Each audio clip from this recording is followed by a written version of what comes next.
in your dataset, if you have one or more random components associated with one or more corresponding columns, then what you will find is a separate tab titled Variance Components in your model details page, which gives you all the necessary information concerning the effects of these variance components.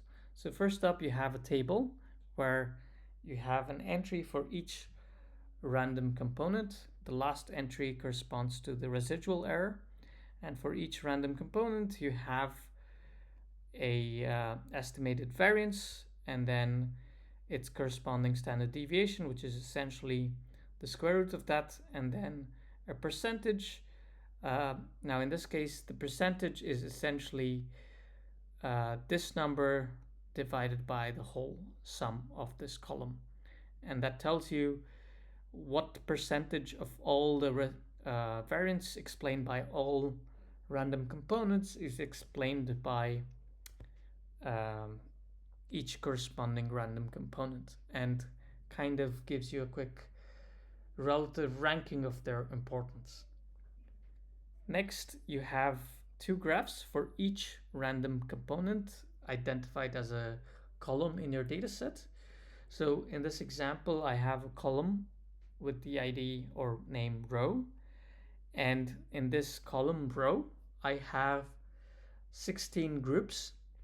So I have 1 through 16, and the response values that I observed in the dataset are different for different blocks, and this scatter plot over here gives you a quick uh, view on which blocks have observed a higher value in the response and which blocks have observed a lower value. So here you see that block ID number 6 has um, a high positive effect, whereas block ID number 4 has a high negative effect.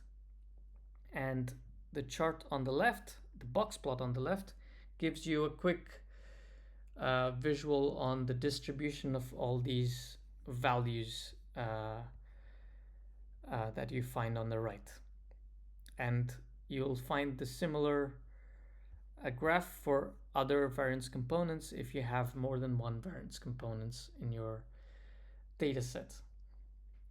Now, one last thing to add is that these estimates that we have are the conditional means for the random effect condition on the block ID. In statistical terms, we call them the best linear unbiased predictions for each uh, uh, ID or each block for the random component.